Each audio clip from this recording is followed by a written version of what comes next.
Hello dear students, मैं आपका पवन विजय PV sir आज फिर आपके बीच में आया हूँ रीनीट फिजिक्स पेपर वीडियो सॉल्यूशंस लेके।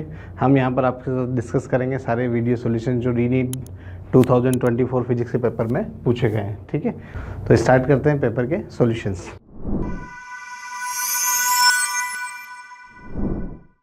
फर्स्ट क्वेश्चन देखिए, इस क्वेश्चन में बताया magnetic potential energy when a magnetic bar of magnetic moment m vector is placed perpendicular to the magnetic field B is vector is। बहुत ही बेसिक सा सवाल। Basically सवाल में आपसे क्या पूछा हुआ है, पोटेंशियल एनर्जी पूछा हुआ है बार मैग्नेट के लिए जब वो यूनिफॉर्म मैग्नेटिक फील्ड में रखा है। आप सब लोग जानते हैं कि पोटेंशियल एनर्जी का जो रिलेशन यहाँ पर होता है U इज इक्वल टू वो होता है माइनस एम डॉट बी। क्या होता है, एम डॉट बी। तो इसको हम लिख सकते हैं U is equal to minus of M B cos theta. ठीक है, डॉट प्रोडक्ट है। और बेसिकली आपको बोला है कि यहाँ पर परपेंडिकुलर मींस थीटा की वैल्यू कितनी गिवन है, 90 डिग्री गिवन है। और आप जानते हैं कोस 90 कितना होता है सर, कोस 90 की वैल्यू 0 होती है। इसलिए ये पोटेंशियल एनर्जी जो होगी बार मैग्नेट की वो होगी 0। That means option 2 is correct here.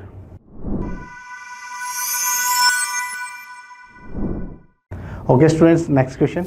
इस क्वेश्चन बोला है बॉब इज हॉरिजॉन्टल सर्कल, मतलब बॉब को क्या करें, हॉरिजॉन्टल सर्कल में रिवॉल्व करवा रहे हैं। और आपको बोला है कि अगर उसकी जो स्पीड है, इनिशियल एंगुलर स्पीड है वो 10 आरपीएम है, तो आपको बोला है कि टेंशन को 4 टाइम्स कर दें तो न्यू एंगुलर स्पीड क्या होनी चाहिए। दैट मीन्स आप सब लोग जानते हैं जब किसी स्ट्रिंग से हम किसी बॉब को हॉरिजॉन्टल सर्कल में कनेक्ट करके, जैसे कि फॉर एग्जाम्पल इस तरह से हमने किसी बॉब को एक स्ट्रिंग से कनेक्ट किया हुआ है और ये सेंटर है और इसको हॉरिजॉन्टल सर्कल में हम इसको रिवॉल्व कर रहे हैं, तो इस बॉब में जो टेंशन आता है वो T इज इक्वल टू होता है m ओमेगा स्क्वायर L, जो भी लेंथ इस बॉब की थ्रेड की है।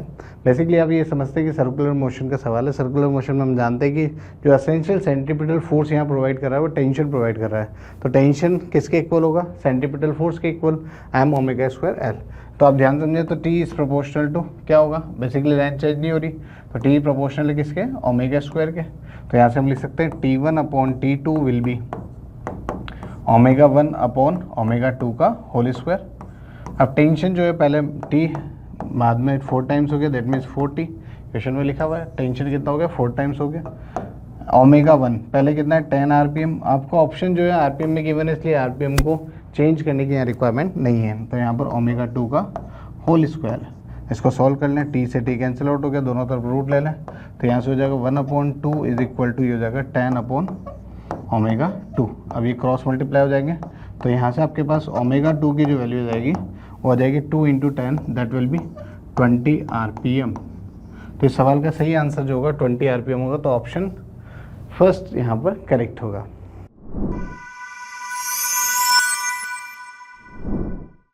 नेक्स्ट क्वेश्चन देखिए, नेक्स्ट क्वेश्चन बोल रहा है metal cube of side 5 centimetre is charge with 6 microcoulomb the surface charge density on the cube. बहुत ही बेसिक सा सवाल है, सरफेस चार्ज डेंसिटी पूछी है। आप सब लोग जानते हैं सरफेस चार्ज डेंसिटी सिग्मा, इसका फॉर्मूला होता है Q अपॉन ए, मतलब चार्ज अपॉन सरफेस एरिया, उसे डिवाइड कर देते हैं, हमारे पास सरफेस चार्ज डेंसिटी आती है। चार्ज हमें गिवन है 6 माइक्रोकूलम। आप देखें तो माइक्रोकूलम को चेंज कर देंगे कूलम में तो -6 कूलम हो जाएगा अपॉन यहाँ पर एरिया। अब बात हो रही है बेसिकली क्यूब की, तो क्यूब की बात हो रही है तो एरिया जो होगा इसका सरफेस एरिया वो 6a स्क्वायर होगा। आप सब लोग जानते हैं क्या होगा 6a स्क्वायर, क्योंकि क्यूब का जो स्क्वायर का जो एरिया होता है a स्क्वायर होता है, क्यूब में 6 साइड्स है तो 6a स्क्वायर, 6 से 6 कैंसिल आउट हो गए। अब वैल्यू पुट कर देते हैं यहाँ पर, तो 10 to the power -6 upon area, area कितना है 5 सेंटीमीटर क्यूब, मतलब 5 इंटू 10 टू द पावर -2 का होल स्क्वायर आपको यहाँ पर करना है, क्योंकि सेंटीमीटर को मीटर में चेंज करना है। तो अब आपके पास यहाँ पर हो जाएगा 10 to the power -6 upon 25 into 10 to the power -4। तो इसको सॉल्व करेंगे तो ये सॉल्व करने पर आ जाएगा 0.4 into 10 to the power -3 coulomb per metre square. तो करेक्ट आंसर जो होगा वो यहाँ पर होगा फोर्थ ऑप्शन को राइट टिक करेंगे।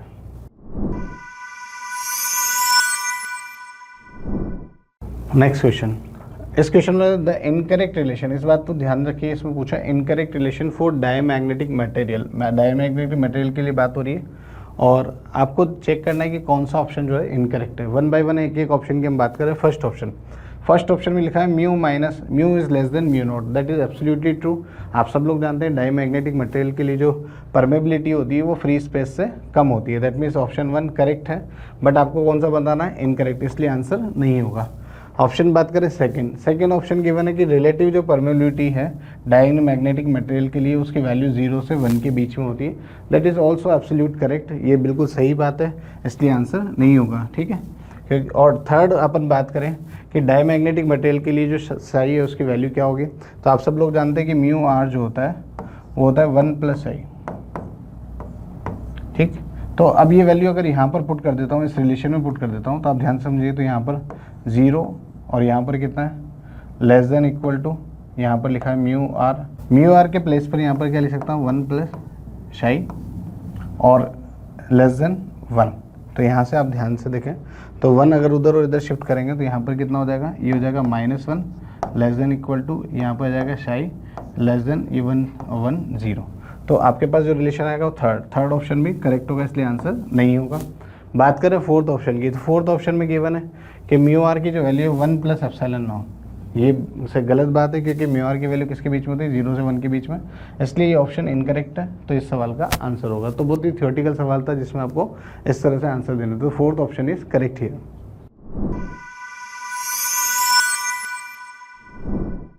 Alright, next question, ideal fluid is flowing in non uniform cross section tube XY। एक आपके पास non uniform cross section tube दी हुई है XY, और दो एंड यहाँ पर है, यहाँ पर X पर काइनेटिक एनर्जी K1 है और Y पर काइनेटिक एनर्जी K2 है। तो आपको बताना है कि कौन सा ऑप्शन करेक्ट होगा, ठीक है। Kinetic energy per unit volume of the fluid at X and Y respectively, then correct option is K1 K2 आपको बताना है।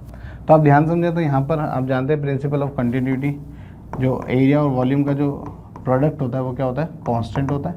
That means AV constant, that means we can write A1V1 is equal to A2V2, A1V1 is equal to A2V2।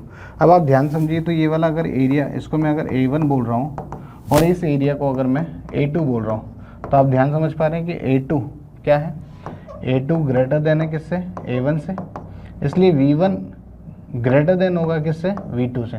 That means speed कहाँ पर ज़्यादा होगी, यहाँ पर ज़्यादा होगी फ्लो की। अगर फ्लो की स्पीड यहाँ ज़्यादा है, आप जानते हैं काइनेटिक एनर्जी जो होता है, काइनेटिक एनर्जी होता है ½ mv²। अगर स्पीड ज़्यादा है तो काइनेटिक एनर्जी भी ज़्यादा होगी, ठीक है। तो V यहाँ पर वेलोसिटी ज़्यादा होने से काइनेटिक एनर्जी ज़्यादा हुई, तो कहाँ पर काइनेटिक एनर्जी ज़्यादा होगी, यहाँ पर काइनेटिक एनर्जी ज़्यादा होगी। That means K1 is greater than K2, तो ऑप्शन 3 इज करेक्ट हियर।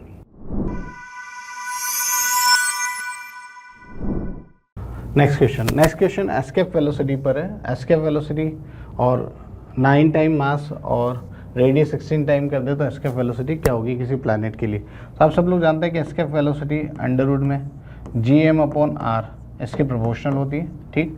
तो यहाँ से हम लिख सकते हैं V1/V2। अच्छा, G भी कॉन्स्टेंट है, G को भी मैं यहाँ से हटा देता हूँ, तो यहाँ पर अपने पास रिलेशन आ जाएगा M1/M2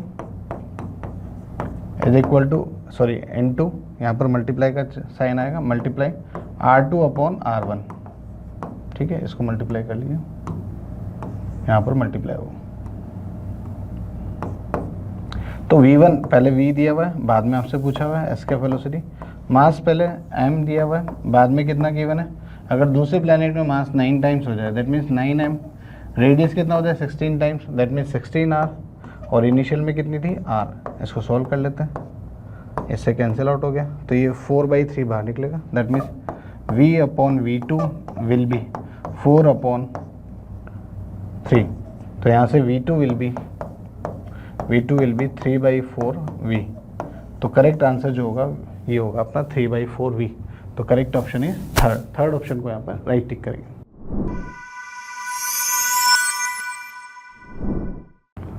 बेसिकली इस क्वेश्चन में आपको गिवन है अल्फा, एक तो इलेक्ट्रॉन गिवन है और एक अल्फा पार्टिकल गिवन है, और आपसे क्या पूछ रहा है, आपसे पूछ रहा है कि जो लैम्डा है, वेवलेंथ है, वो किसके लिए ज़्यादा और किसके लिए कम होगा। तो आप सब लोग जानते हैं de Broglie wavelength lambda is equal to H/, इस फॉर्मूले को अपन इस तरह से लिख सकते हैं 2m/ke या QV, ठीक है।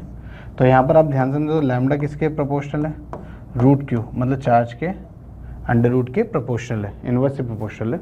तो आप ध्यान से समझिए, तो लैम्डा इन्वर्सली प्रोपोर्शनल है चार्ज के रूट के। अब आपको ध्यान समझना चाहिए कि अल्फा पार्टिकल का जो चार्ज है उसका जो मैग्नीट्यूड है Q of alpha is greater than Q of electron. Magnitude wise अगर हम बात करें तो चार्ज जो है अल्फा पार्टिकल पे कितना होता है, twice of electron magnitude wise. तो ये इससे ज़्यादा है तो क्या होगा, लैम्डा किसका ज़्यादा होगा, इलेक्ट्रॉन का ज़्यादा होगा, जबकि लैम्डा किसके लिए कम होगा, अल्फा पार्टिकल के लिए कम होगा। तो बस इसी तरह से हमें इस रिलेशन को चेक करना था। तो यहाँ पर फर्स्ट ऑप्शन करेक्ट होगा, first option is correct here.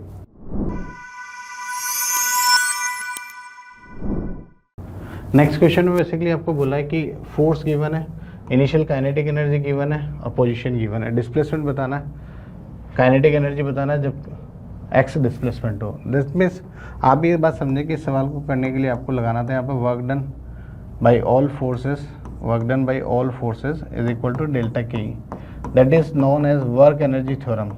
Work done by all forces is equal to change in kinetic energy, ये थ्योरम आपको यहाँ पर लगाना था। वर्क डन यहाँ पर एक फोर्स की वजह से वर्क डन है वो कितना है, ये फोर्स है -2 i cap plus 3 j cap, इसका डॉट प्रोडक्ट करना है किसके साथ, 3 i कैप के साथ, क्योंकि F डॉट आर होता है वर्क डन का फॉर्मूला। तो यहाँ पर हमने लिखा F dot I, change in kinetic energy final minus kinetic energy initial. बस ये बेसिक सा कॉन्सेप्ट आपको यहाँ पर लगाना था। अब यहाँ पर इसको मल्टीप्लाई करेंगे तो कितना हो जाएगा, -6 + 0 इज इक्वल टू के ई फाइनल हमें फाइंड आउट करना है, के ई इनिशियल हमें 10 जूल गिवन है, ये इधर आ जाएगा तो 10 - 6 इज इक्वल टू के ई फाइनल। तो यहाँ से के ई फाइनल आप देखिए कितना आ गया, 4 जूल। तो करेक्ट आंसर जो होगा ऑप्शन नंबर 3 होगा। थर्ड ऑप्शन को यहाँ पर राइट टिक करें।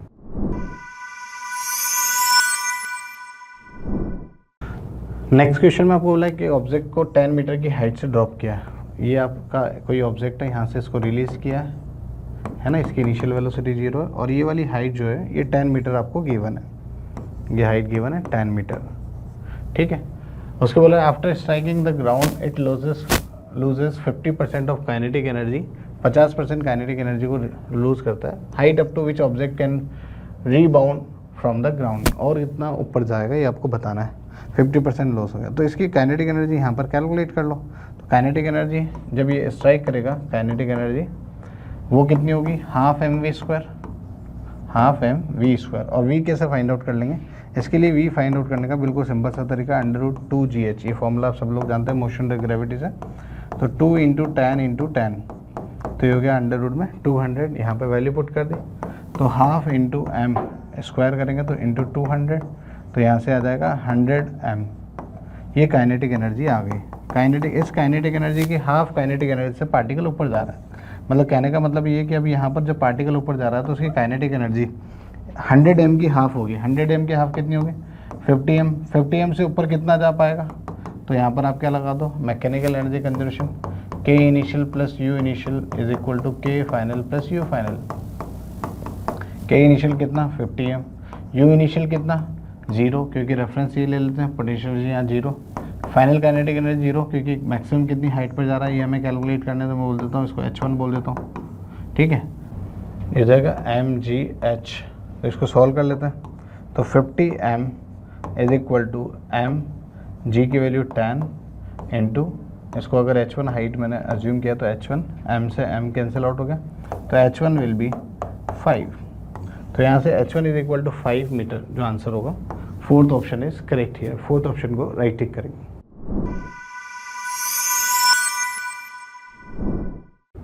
नेक्स्ट क्वेश्चन आपकी स्क्रीन पर है।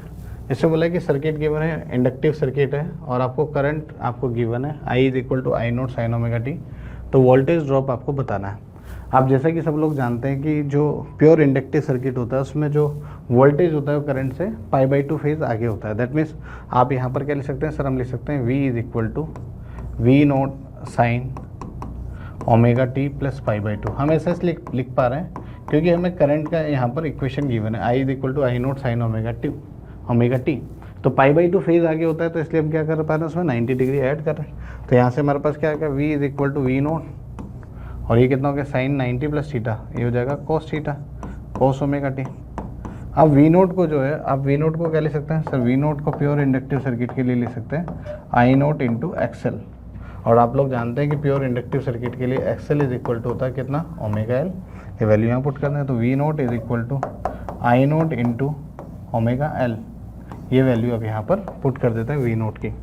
V नोट की वैल्यू यहाँ पुट करेंगे तो V इज इक्वल टू ये हो जाएगा I naught omega L into cos omega T. तो यहाँ से V is equal to omega L I naught cos omega t, ये आंसर आ जाएगा। तो करेक्ट आंसर जो होगा वो होगा fourth option, omega L I naught cos omega t. Fourth option is correct here.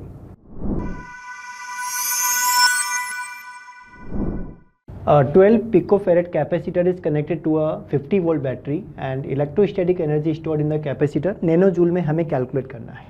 तो stored energy you can calculate by using half CV square, ठीक है। हाफ कैपेसिटेंस आपको गिवन है 12 picofarad, so 12 pico means 10 power minus 12 and potential हमें given है 50 volt, so 50 multiply by 50, ठीक है। तो यहाँ आ जाएगा 12/2 6 into 25 multiply by 10 power minus 12 and 2 zeros यहाँ पे +2, ठीक है। तो ये वैल्यू हुई आपकी 25 into 6 150 multiply by 10 power minus 10। लेकिन हमें रिजल्ट चाहिए नैनोजूल में। नैनोजूल का मतलब 10 पावर माइनस 9, सो ये कन्वर्ट हो जाएगा आपका 50 into 10 power minus 9 which is equivalent to 15 nanojoule. So option 1 यहाँ पे करेक्ट आंसर रहेगा।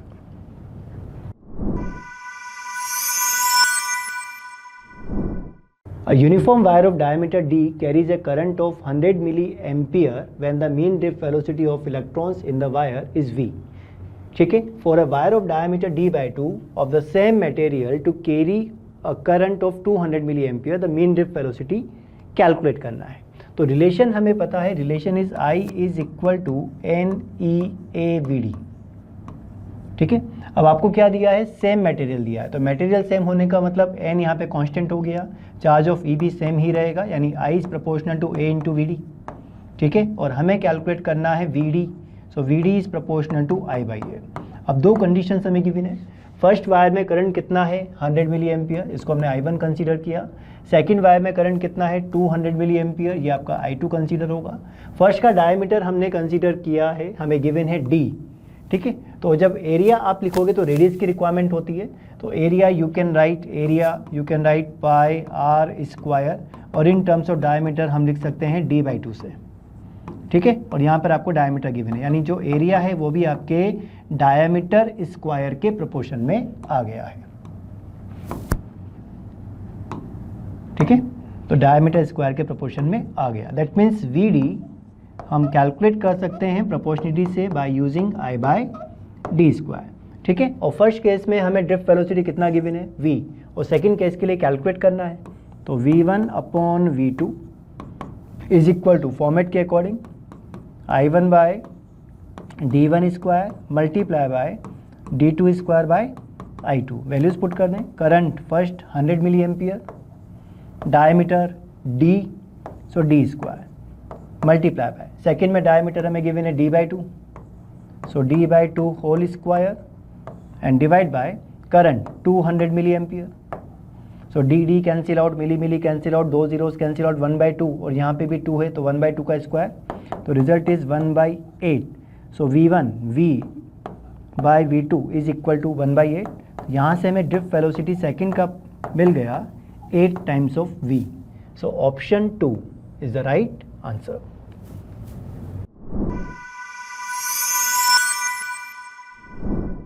In an electrical circuit, the voltage is measured as 200 plus minus 4 volt and the current is measured as 20 plus minus 0.2 ampere.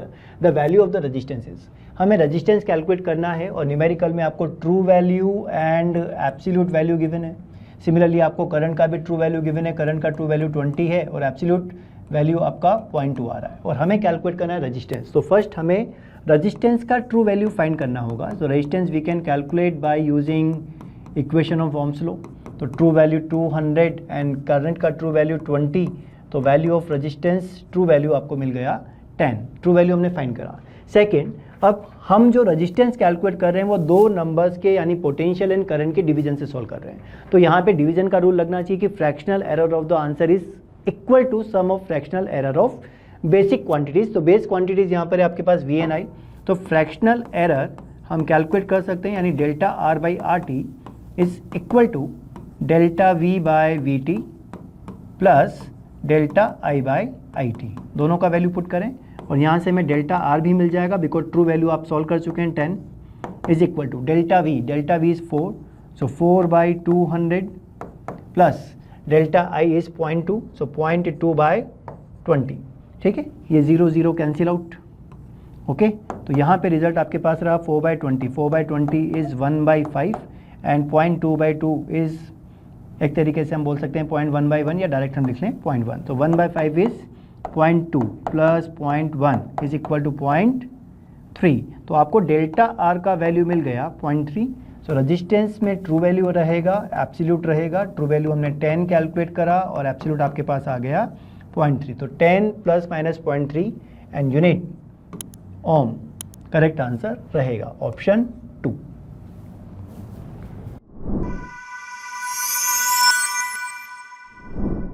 A step-up transformer is connected to an AC main supply of 220 volt to operate at 11,000 volt 88 watt.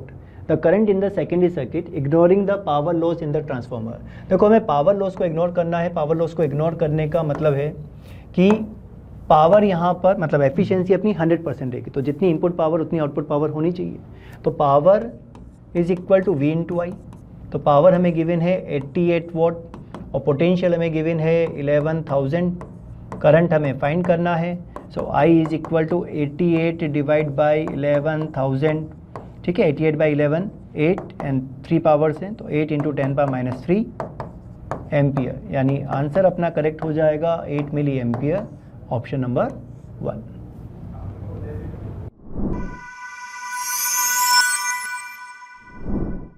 A particle is moving along x-axis with its position x varying with time t as x is equal to alpha t power 4 plus beta t square plus gamma t plus delta. The ratio of the initial velocity to its initial acceleration. Initial का मतलब होता है t is equal to 0 पर हमें इनकी value calculate करनी होगी कि क्या इनका रेशियो रहता है, वो हमें देखना है। तो हमें डिस्प्लेसमेंट गिवन है, displacement is alpha t power 4 plus beta t square plus gamma t plus delta. जब हम इसमें वन टाइम डिफ्रेंशिएट करेंगे तो आपको वेलोसिटी मिल जाएगा dx/dt और डिफ्रेंशिएशन के बाद आंसर रहेगा 4 alpha T cube plus 2 beta T plus gamma, और हमें वेलोसिटी चाहिए इनिशियल यानी एट t इक्वल टू 0 पे। तो जैसे आपने t 0 पुट करा, ये दोनों टर्म तो 0 और वेलोसिटी आपको मिल गई गामा। तो फर्स्ट रिलेशन तो आपके पास आ गया। सेकंड हमें फाइंड करना है एक्सेलरेशन। तो एक्सेलरेशन हम फाइंड कर सकते हैं बाय डिफरेंशिएटिंग वेलोसिटी।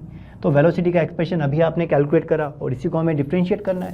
तो डिफरेंशिएट करेंगे तो वैल्यू रहेगा टी क्यूब का डिफरेंशिएशन 3t स्क्वायर, सो ये बन जाएगा आपका 12 alpha T square plus twice B, gamma का 0 हो गया। अब एक्सेलरेशन भी आपको इनिशियली कैलकुलेट करना है t इक्वल टू 0 पर, ठीक है, एट t इक्वल टू 0 पर हमें एक्सेलरेशन कैलकुलेट करना है।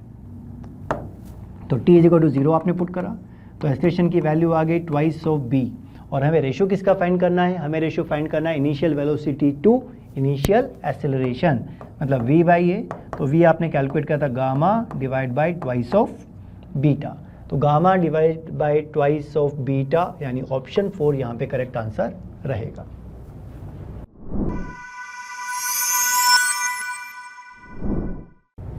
The radius of gyration of a solid sphere of mass 5 kg about xy axis is 5 meter as shown in the figure. The radius of the sphere is 5x by root 7 meter. Then the value of x is.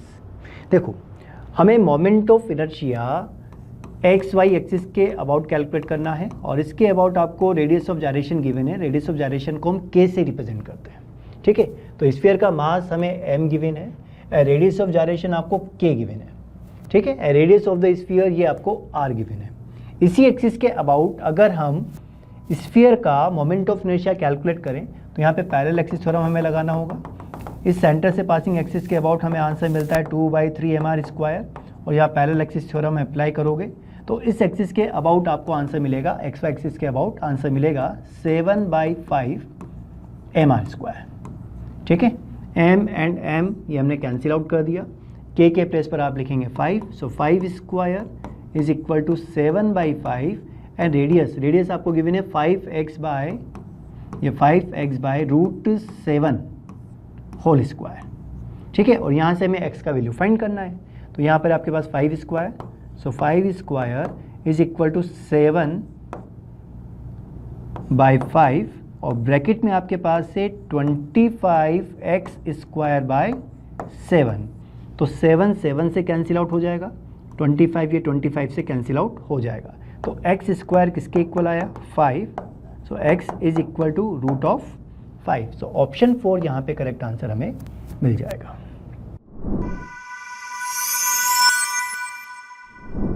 The IV characteristics shown above are exhibited by, ये जो property आपको given है, ये property हमारे solar cell की होती है। Solar cell की जब आप IV कैरेक्टरिस्टिक्स बनाते हैं तो इसी तरीके से फॉर्म होती है। सो ऑप्शन 4 यहाँ पे करेक्ट आंसर रहेगा।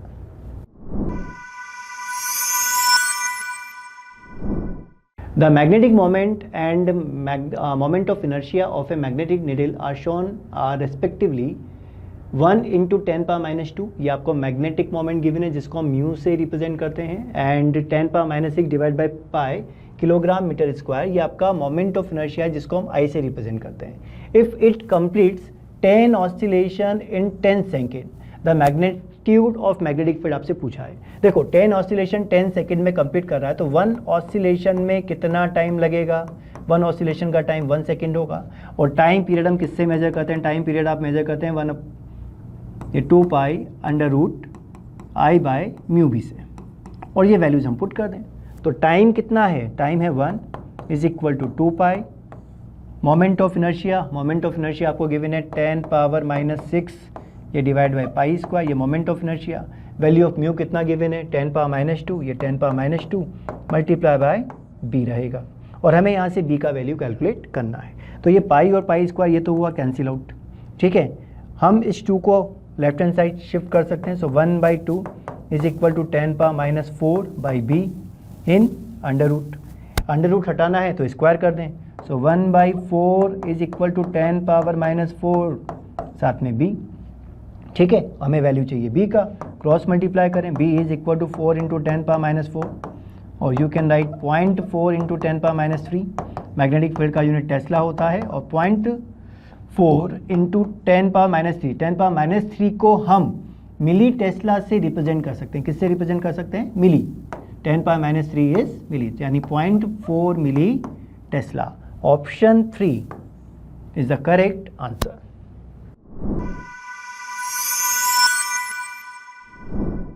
The capacitance of a capacitor with charge Q and potential difference V depends on, देखो किसी भी कैपेसिटर का जो कैपेसिटेंस होता है वो बॉडी के शेप, साइज, है ना, मटेरियल, इस पे डिपेंड करता है, क्यू और वी पे कभी डिपेंड नहीं करता। तो ज्योमेट्री ऑफ कैपेसिटर पे डिपेंडेंसी रहेगी। जैसे अगर हम पैरेलल प्लेट कैपेसिटर के लिए लिखते हैं तो फॉर्मेट हमें मिलता है A∈0, और मटेरियल अगर है तो εr/d।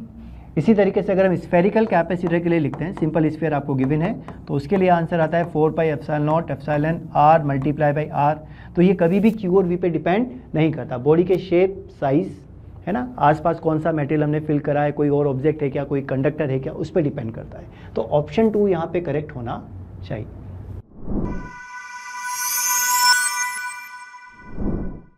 Given below are 2 statement. Statement 1, image formation needs regular reflection and or refractions. Second, the variety in color of objects we see around us is due to the constituent colors of the light incident on them. तो मेरे according ये दोनों statement correct हैं, because image formation तभी होता है जब हम रिफ्लेक्शन या रिफ्लेक्शन पे वर्क करते हैं, क्योंकि अगर आपकी सरफेस जैसे अगर वॉल है, तो वॉल पे हमें अपना रिफ्लेक्शन नहीं दिखता, लेकिन अगर हम मिरर में देखते हैं तो मिरर में हमें अपना रिफ्लेक्शन दिख जाता है। तो फर्स्ट स्टेटमेंट अपना करेक्ट होना चाहिए।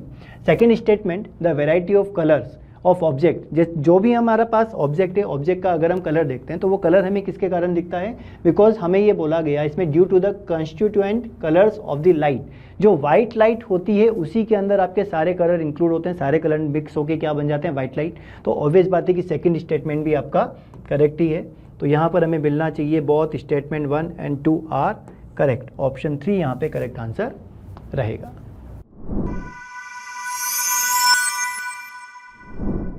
तो क्वेश्चन नंबर 21 से झिंगालाला करते हैं हर एक क्वेश्चन का। ये रीनीट में आया हुआ क्वेश्चन आप देख सकते हो, करंट इलेक्ट्रिसिटी का है। कहता है a uniform metal wire of length L has 10 ohm resistance. Now this wire is stretched to a length 2L and then bent form a perfect circle.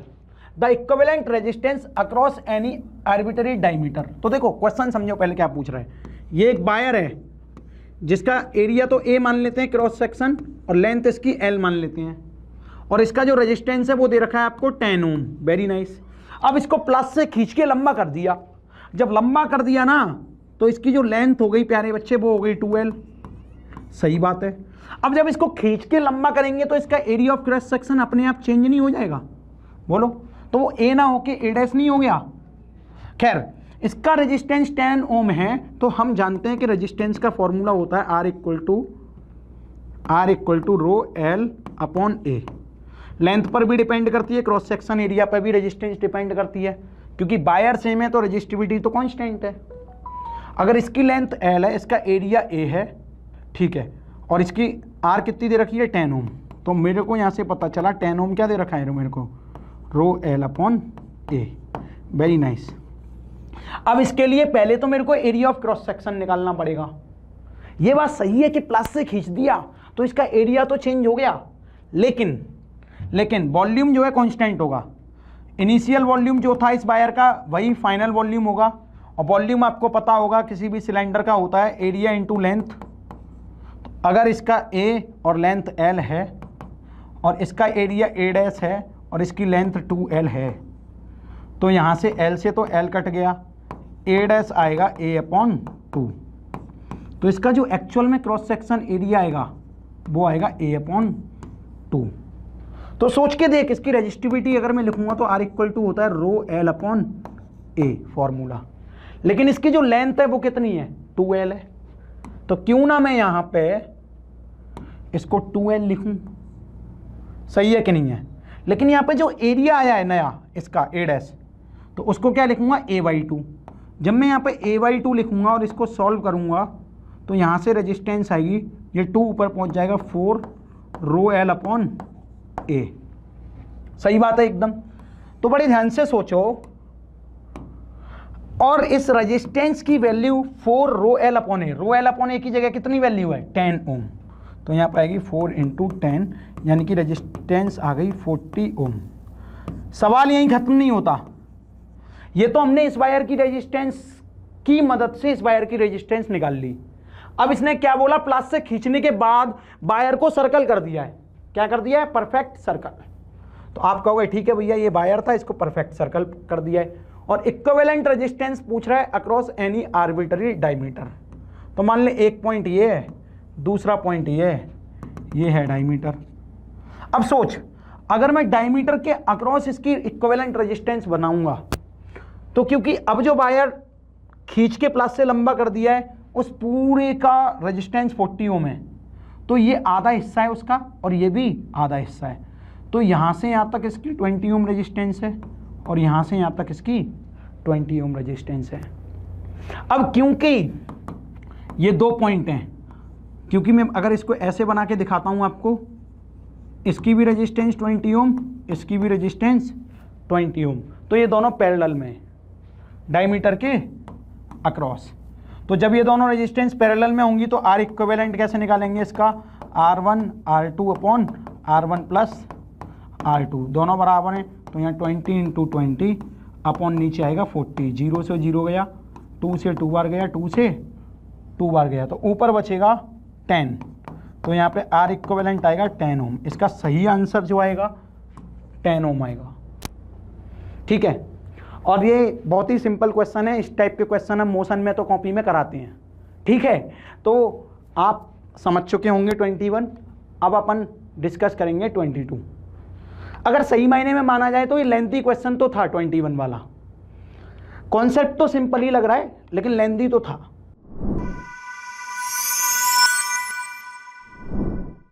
22, ये तो सीधे थ्योरी का क्वेश्चन है। The spectral series which correspond to the electronic transition from the level n2 equal to इतना to level n1 equal to इतना। क्योंकि electronic transition का question है तो हमें पता होना चाहिए, पहला n इक्वल टू 1, दूसरा n इक्वल टू 2, तीसरा n इक्वल टू 3, चौथा n इक्वल टू 4, पाँचवा n इक्वल टू 6, ऐसे ही करके बहुत सारे बना सकते हैं अपन। तो जो पहला ट्रांजिशन है वो किसने दिया था, लाइमन ने, दूसरा वाला बाल्मर ने, तीसरा पाश्चन, चौथा लाइमन वाल्मर पाश्चन ब्रैकेट, ये पांचवा है और ये फंड ने दिया था। इसके बाद छठवा सातवां फिर तो आते ही रहते हैं, ठीक है। अब ये कह रहा है अगर इलेक्ट्रॉनिक ट्रांजिशन N2 से N1 में हो रहा है, और N2 क्या है 5 6 7 8 कुछ भी हो सकता है, और लेकिन N1 फिक्स है, वो क्या है 4, यानी कि ऊपर से इलेक्ट्रॉनिक ट्रांजिशन कुछ ऐसा हुआ कि 4 पर ही आके गिर रहे हैं सारे। तो क्योंकि 4 पर आके गिर रहे हैं तो वो 4 पर आके गिरेंगे, तो इसके बारे में किसने बताया था, ब्रैकेट ने, यानी कि फोर्थ वाली जो नंबर है उसके बारे में ज्ञान किसने दिया था, ब्रैकेट ने।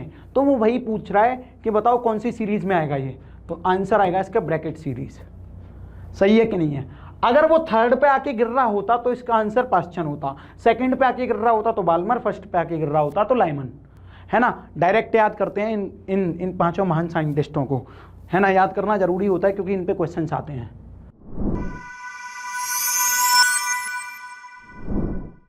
ओके 23, चाहूं तो इस क्वेश्चन में मैं जबरदस्ती फिजिक्स घुसेड़ सकता हूं, वरना ये लॉजिकल क्वेश्चन है, बहुत ही ज्यादा लॉजिकल। अगर किसी को फिजिक्स की कम नॉलेज भी है तो भी कर सकता है। देखो असर्शन ए कहता है houses made of concrete roof overlaid with foam keep the room hotter during summer, यानी कि एक कंक्रीट का बना हुआ घर है, उसके ऊपर थर्माकोल का जो फॉर्म होता है ना उसकी कोटिंग कर दी है। क्या कर दी है, कोटिंग फॉर्म की, ठीक है। समर में house made of concrete roof overlaid with foam keep the room hotter during the summer, तो अगर फॉर्म की कोटिंग कर दी जाए या उसके ऊपर फॉर्म बिछा दिया जाए तो क्या वो गर्म होगा गर्मियों में। तो देखो सोचने वाली बात क्या, जो फॉर्म होता है आपने देखा होगा कई आइसक्रीम वगैरह बेचने वाले लोग आते हैं, है ना, या बर्फ़ बनाने वाले लोग आते हैं, तो वो क्या करते हैं एक फोम का डब्बा लेते हैं, उसमें आइसक्रीम रखते हैं, उसमें अपनी बर्फ़ रखते हैं, आइस रखते हैं। क्यों, क्योंकि उन्हें पता है कि जो फॉर्म मटेरियल होता है वो हीट एक्सचेंज आसानी से नहीं करता। अगर उसके अंदर हमने गर्म चीज़ रख दी तो वो गर्म बनी रहेगी, अगर उसके अंदर हमने ठंडी चीज़ रख दी तो वो ठंडी बनी रहेगी। अच्छे लंच बॉक्स जो होते हैं उनके अंदर फॉर्म की इंटरनल कोटिंग होती है, जिससे अगर वो खाना गर्म है तो वो गर्म ही रहना चाहिए। समझ में आया कि नहीं। तो यहाँ पर अगर हमने फॉर्म लगा दिया और कमरा अंदर से ठंडा है तो वो कोल्ड ही रहेगा, ठीक है। तो क्योंकि फॉर्म लगा दिया वो हीट एक्सचेंज अच्छे से कर नहीं सकता, है ना, तो समर में जरूरी नहीं कि कमरा गर्म रहे। House made of concrete roof overlaid with foam keep the room hotter during summer, तो क्योंकि हीट ट्रांसफर नहीं होगी तो ऊपर की धूप कमरे पे इतनी नहीं पड़ेगी। कंक्रीट होता तो वो बहुत जल्दी गर्म हो जाता है, कंक्रीट बहुत जल्दी हीट एक्सचेंज करता है, लेकिन क्योंकि इसके ऊपर ये लगा दिया है थर्माकोल, एक तरीके से फॉर्म लगा दिया है, तो ये तो फॉल्स हो गया, क्योंकि समर में वो गर्म नहीं रहेगा। ठीक है भाई, फॉल्स हो गया, तो ए वाला स्टेटमेंट तो गलत है, फॉल्स। बी वाले की बात करते हैं, रीजन की। The layer of form insulation prohibit heat transfer, सही बात है। जो फॉर्म की लेयर होती है वो एक तरीके से हीट ट्रांसफर को बहुत मिनिमाइज करती है या रोकती है, तो इसका रीजन एकदम सही है मेरे हिसाब से, क्योंकि कहीं ना कहीं वो हीट ट्रांसफर को प्रोहिबिट ही करती है, इसीलिए उसमें आइस रखी जाती है, बर्फ रखी जाती है। ठीक है, या कह सकते हैं अगर होगा भी तो हीट ट्रांसफर बहुत कम होता है, बहुत लंबे समय तक चीज़ें उसमें अगर ठंडी रखनी है तो रख सकते हैं, क्योंकि हीट ट्रांसफर बहुत कम होता है। तो इसका आंसर हो गया रीजन आर। तो A is false but R is true. 23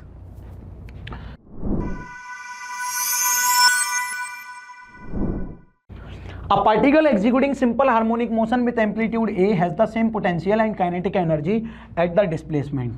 SHM का क्वेश्चन है, बहुत अच्छा क्वेश्चन है। कह रहा है अगर पोटेंशियल एनर्जी और काइनेटिक एनर्जी किसी भी पार्टिकल की बराबर कर दें जिसका एम्पलीट्यूड A हो सकता है, तो बताओ मतलब पोटेंशियल एनर्जी और काइनेटिक एनर्जी बराबर किस एम्पलीट्यूड पर होगी, यानी कि x की क्या वैल्यू होगी, समझ रहे हो कि नहीं, किस डिस्प्लेसमेंट पर होगी, ये पूछ रहे हो। तो एक बात बताओ, पोटेंशियल एनर्जी का फॉर्मूला होता है इसमें हाफ के एक्स स्क्वायर, है कि नहीं है, आप सबको पता होगा। अगर काइनेटिक एनर्जी की बात करूं तो वैसे तो पार्टिकल का काइनेटिक एनर्जी होती है half M B square half M. अगर वेलोसिटी इस पार्टिकल की एक्स के टर्म में लिखना चाहूंगा तो मैं यहां लिख सकता हूं, क्योंकि फॉर्मूला क्या होता है B equal to omega root के अंदर A square minus X square, रटाया जाता है सबको क्लास में बढ़िया तरीके से समझा के ड्राइव करा के, तो ये फॉर्मूला है ज़बरदस्त। तो बी स्क्वायर करूंगा अब इसका स्क्वायर, तो यहाँ पे ओमेगा स्क्वायर आ जाएगा और इसका भी स्क्वायर करूंगा तो रूट हट जाएगा ए स्क्वायर माइनस एक्स स्क्वायर। तो यहाँ से काइनेटिक एनर्जी देखो प्यारे बच्चे, हाफ एम ओमेगा स्क्वायर को के लिखा जा सकता है के, और यहाँ पे ए स्क्वायर माइनस एक्स स्क्वायर। तो ये काइनेटिक एनर्जी का फॉर्मूला आता है एक्स के टर्म में। मैंने अपनी कॉपी में लिखाया था, मैंने कि याद कर लेना, ये बहुत इंपॉर्टेंट टॉपिक होता है, एसएचएम में पूछा जाता है, ठीक है। तो डायरेक्ट भी लिखाया जाता है जिससे आप टाइम बचा सको। तो क्या पोटेंशियल एनर्जी हाफ के एक्स स्क्वायर है, काइनेटिक एनर्जी के इक्वल होगी हाफ के ए स्क्वायर माइनस एक्स स्क्वायर। क्या के से के साफ हो गया, हाफ से हाफ साफ हो गया। हमें ये नहीं पता एक्स स्क्वायर क्या होगा, ये पता है लेकिन A square minus X square, इसको इधर ले आओ, 2x square equal to A square, X equal to हो जाएगा A by root two. Very nice. तो यानी कि ए बाई रूट टू पर इसका डिस्प्लेसमेंट आएगा। आया समझ में कि नहीं। अगर particle A by root two वाली जगह पर होगा तो पोटेंशियल एनर्जी और काइनेटिक एनर्जी सेम होगी। चलो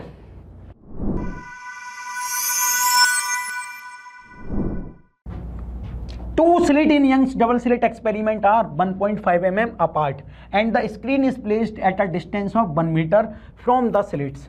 If the wavelength of the light is used, देखो इंफॉर्मेशन देखो, वेवलेंथ कितनी दे रखी है 600 into 10 to the power minus 9 और 1.5 mm अपार्ट दे रखी है दो स्लिट, तो डी दे रखी है ना। और स्क्रीन और स्लिट के बीच में जो गैप दे रखा है वो कितना दे रखा है 1 मीटर का। यानी कि अगर इसका डायग्राम बनाना चाहूँ तो कुछ इस तरीके से बना सकता हूँ। दो स्लिट के बीच में जो गैप होता है वो होता है डी, और ये है अपनी स्क्रीन, स्क्रीन और स्लिट के बीच में जो गैप है उसको बोलते हैं अपन D.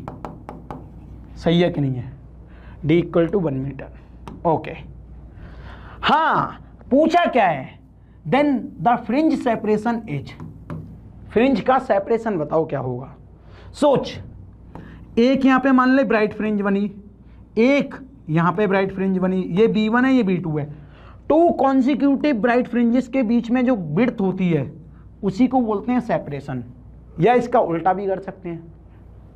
Two consecutive dark fringes के बीच में जो सेपरेशन होता है उसी को बोलते हैं विड्थ। और इस विड्थ का फॉर्मूला सब लोग लिखाते हैं, हम भी लिखाते हैं कि लैम्डा, ओहो ये रफ हो गया क्या पूरा। ओके ओके, कोई नहीं दोबारा कर लेते हैं। हाँ, तो यहाँ पे विड्थ का formula lambda D upon D लिखाते हैं। ओके, विड्थ, और यही विड्थ सेपरेशन होती है। लैम्डा की वैल्यू कितनी दे रखी है यहाँ पे, आप लोग देखो कितनी है, 600 into 10 to the power minus 9। और डी मतलब जो सेपरेशन था वो है 1 मीटर स्क्रीन और स्लिट्स के बीच में। और डी का मतलब क्या है, जो ये दो स्लिट हैं, क्योंकि यंग्स डबल स्लिट एक्सपेरिमेंट का इन दोनों के बीच में जो गैप होता है ना होल्स के बीच में, उसको डी बोलते हैं। और वो कितना दे रखा है 1.5 mm। ये mm में दे रखा है, सारी चीजें ऐसा यूनिट में लेनी है, तो चुपचाप यहाँ पे 1 mm में 10 to the power minus 3 metre होते हैं, तो मीटर में कन्वर्ट हो गया। इससे स्कोर आउट 10 टू दी पावर माइनस 6। ठीक है, अब बड़े ध्यान से सोचो, पॉइंट को हटाएंगे तो यहाँ एक और जीरो बढ़ा दूँ, सही बात है सर। 15 से इसको कितनी बार काट सकते हैं, 4 बार, तो यहाँ 400 हो जाएगा। तो विड्थ आएगा यहाँ पे 4 into 10 to the power minus 4 metre. तो कॉन्जिक्यूटिव फ्रिंजेस के बीच में जो विड्थ होती है उसी को फ्रिंज सेपरेशन कहते हैं, और इसका आंसर आया 4 into 10 to the power minus 4 metre. ये याद रखना कि ऐसा ही यूनिट में ही इसको सॉल्व किया जाए। चलो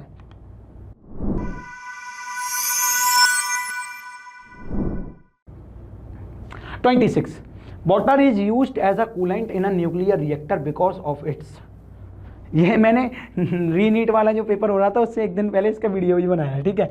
तो हाई थर्मल एक्सपेंशन कोफिशिएंट, दूसरा ऑप्शन है हाई स्पेसिफिक हीट कैपेसिटी, तीसरा ये है, चौथा ये है। क्योंकि मेरे को सही ऑप्शन है high specific heat capacity, water को कूलेंट के रूप में यूज करते हैं। देखो हैवी वाटर भी इस्तेमाल होता है न्यूक्लियर रिएक्टर में, और कई बार प्योर वाटर भी इस्तेमाल होता है, क्योंकि बहुत तरीके के न्यूक्लियर रिएक्टर होते हैं। एक खास किस्म का अगर न्यूक्लियर रिएक्टर है जिसमें प्रेशराइज्ड वाटर रिएक्टर है, प्रेशराइज्ड वाटर रिएक्टर जो होता है उसमें क्या करते हैं अपन, प्योर वाटर यूज करते हैं एक तरीके से। अब वाटर यूज क्यों करते हैं, बड़े ध्यान से सुनो, वाटर इसीलिए यूज करते हैं क्योंकि उसकी स्पेसिफिक हीट कैपेसिटी बहुत ज्यादा होती है। तो यही ऑप्शन सही है इसमें, सेकंड वाला सही है। ओके, तो वाटर को कूलेंट के रूप में इस्तेमाल करते हैं। यही कूलेंट एक तरीके से बिजली बनाने का काम करता है न्यूक्लियर पावर प्लांट में, ठीक है।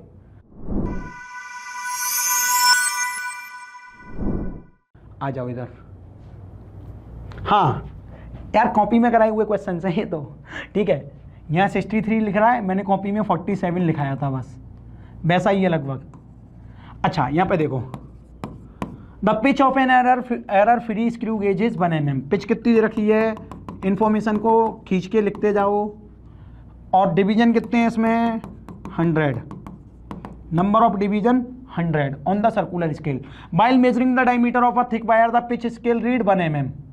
पिच स्केल रीडिंग का मतलब है मेन स्केल रीडिंग कितनी आई, 1 mm। And 63rd division on the circular scale coincide with the reference line. तो कोइंसाइड डिवीजन कौन सा है, कोइंसाइड डिवीजन, एक एक इंफॉर्मेशन को मैं तुम्हारे सामने लिख रहा हूं, वो है 63rd। अच्छा, तो the diameter of the wire is, एक ऐसा वायर है पुचुक, यहाँ पे हम इस वायर का डायमीटर मेजर कर रहे हैं, किसका इस्तेमाल करके, स्क्रू गेज का इस्तेमाल करके। तो इस डायमीटर की रीडिंग निकालो। तो रीडिंग निकालने का फॉर्मूला होता है कि देखो साहब, मेन स्केल रीडिंग जो आएगी वो तो लिखेंगे ही, प्लस सर्कुलर स्केल जो रीडिंग आएगी वो भी लिखेंगे। अब मेन स्केल रीडिंग कितनी है, जो कि पिच स्केल की रीडिंग है वो कितनी है, 1 mm। तो शांति से लिख दो यहाँ पे, यही मेन स्केल की। सर्कुलर स्केल की रीडिंग लिखने के लिए least count multiply number of coincide division, formula तो देख लो भैया, number of coincide division of circular scale. जो सर्कुलर स्केल का कोइंसाइड डिवीजन है, ठीक है, रेफरेंस लाइन के, वो लेते हैं। तो क्योंकि सर्कुलर स्केल रीडिंग निकालनी है इसलिए लिस्ट काउंट चाहिए। तो भैया लिस्ट काउंट का फॉर्मूला क्या होता है, pitch upon total division, pitch upon total division. Very nice. Pitch क्या है यहाँ पे, 1 mm। डिवीजन कितना है यहाँ पे, 100, यानी कि पिच कितना आ गया, 0.01 mm। Very nice. तो क्योंकि हमें डायमीटर की रीडिंग कंप्लीट करनी है तो 1 mm तो यहाँ है ही है, प्लस लीस्ट काउंट कितना है, 0.01 mm। लीस्ट काउंट का मतलब होता है कम से कम कितना मेजर कर सकता है अपना स्क्रू गेज। अब यहाँ पे नंबर ऑफ कोइंसाइड डिवीजन कितना है, 63, मल्टीप्लाई कर दो, सॉल्व कर लो, यहाँ पे आएगा 1 mm प्लस 0.63 mm। डायमीटर आया यहाँ पे 1.63 mm। यूनिट का याद रखना, ये मीटर में दे रखा है, ये भी मीटर में, ये एक्चुअली में मीटर गलत लिख दिया है, यहाँ पे mm लिख लेना, ठीक है। तो सेंटीमीटर में तो कतई नहीं होगा क्योंकि हमने सॉल्व भी नहीं किया, तो 1.63 mm होगा। टाइपिंग में एरर हो गया या mm कर लेना, ठीक है। तो चौथा ऑप्शन इज करेक्ट। क्या आप पूरा कॉन्सेप्ट समझ गए? क्वेश्चन आया ऐसा तो मार दोगे नीट में दोबारा से, और रिपीट होते ही हैं ये क्वेश्चन इस टाइप के, ठीक है, घबराने की जरूरत नहीं है।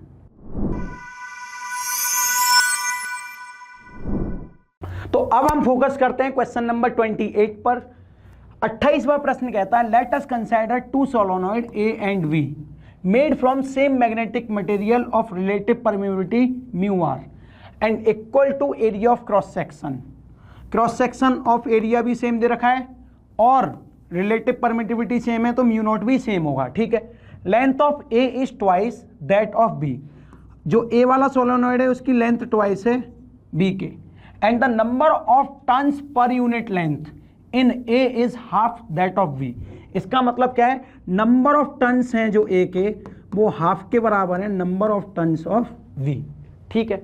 The ratio of self inductance of the 2 solenoid LA ratio LV is. तो पहले तो क्वेश्चन समझो, ये इंफॉर्मेशन गिवन है क्वेश्चन में, है क्या, एक सोलोनॉइड है, ठीक है, जिसका सेल्फ इंडक्टेंस बोला है LA हो सकता है, और ये दूसरा सोलोनॉइड है, ये A वाला सोलोनॉइड, ये B वाला सोलोनॉइड, इसका एरिया और इसका area of cross section same है।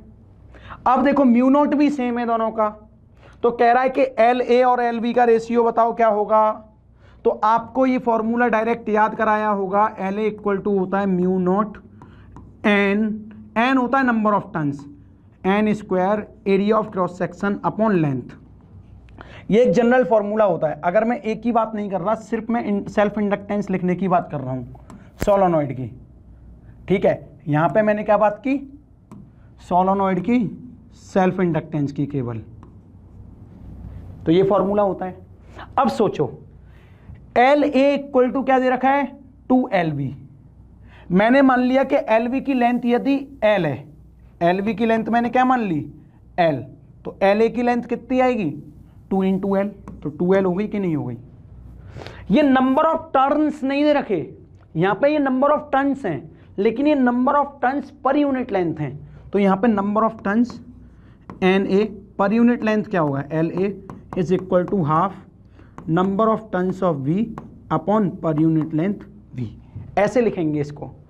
NA निकालना है क्योंकि अपन को यहाँ N ही चाहिए, तो एक बात बताओ NA तो A ले लो, LA क्या दे रखा है 2L 1/2, NB को तो V रहने दो, LB कितना दे रखा है LB दे रखा है L। शाबाश, साफ कर दो L से L, और ये 2 से 2 कट गया, तो यहाँ से क्या समझ में आया कि number of turns A is equal to number of turns B। Number of turns भी बराबर है, लो number of per turns per unit length का रेशियो दे रखा था ये जो दे रखा है आपको एक तरीके से, लेकिन हमने वहां से नंबर ऑफ टर्न्स पता किया तो दोनों बराबर आ रहे हैं। तो अब इसको सेल्फ इंडक्टेंस के फॉर्मूले में रखेंगे, तो देखो म्यू नॉट भी कांस्टेंट है, A भी कांस्टेंट है, ध्यान से देख रहे हो आप, और number of turns of A और number of turns of B भी बराबर है दोनों के, तो कहीं ना कहीं ये नंबर ऑफ टर्न्स भी कांस्टेंट है। तो एक्चुअली में self inductance is inversely proportional to length. तो सोचो अब मैं क्या करूंगा LA अपॉन LB करूंगा, और क्योंकि इनवर्सली प्रोपोर्शनल है तो B के लिए लेंथ ऑफ B ऊपर आएगा और A के लिए लेंथ ऑफ A नीचे आएगा।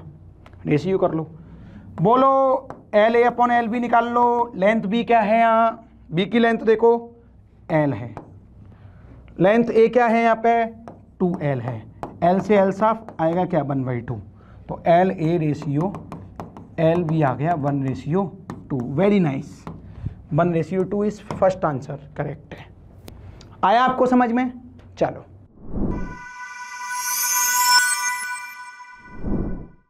अब when the output of 29 करते हैं, when the output of an OR gate is applied as input to a NOT gate।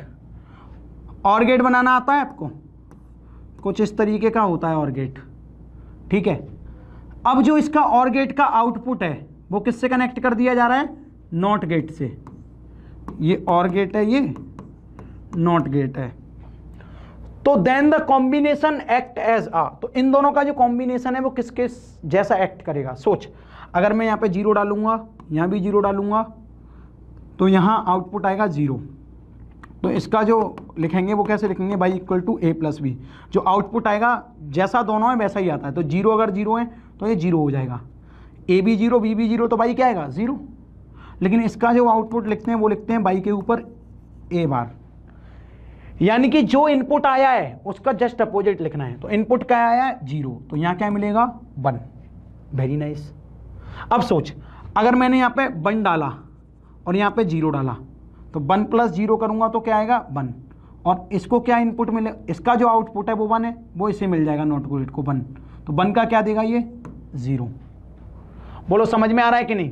तो और नॉट दोनों मिलके एक कॉम्बिनेशन बनाएंगे जो कि होगा ऐसा, और इसको बोलेंगे प्यारे बच्चे नॉर गेट।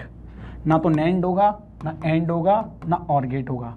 सोचो यहाँ पे मैंने 0 0 डाला तो 0 आया, फिर इस 0 का क्या आया आउटपुट 1। सेम ऐसे ही होता है नॉर गेट में। यहाँ अगर 0 0 डालेंगे तो जो A प्लस B होता है ना उसका उल्टा होता है। तो यहाँ 0 0 डाला तो आया क्या 0, लेकिन अगर ये बार लग गया इसका मतलब 0 का उल्टा क्या होगा 1, तो असली आउटपुट 0 0 डालने पर क्या मिला 1, और यहाँ पे भी 1 मिल रहा है। तो यहाँ पे और नॉट गेट मिलके क्या बन जाते हैं ये नॉर। वेरी नाइस, तो ये वाला सही है ना। चलो आगे चलते हैं।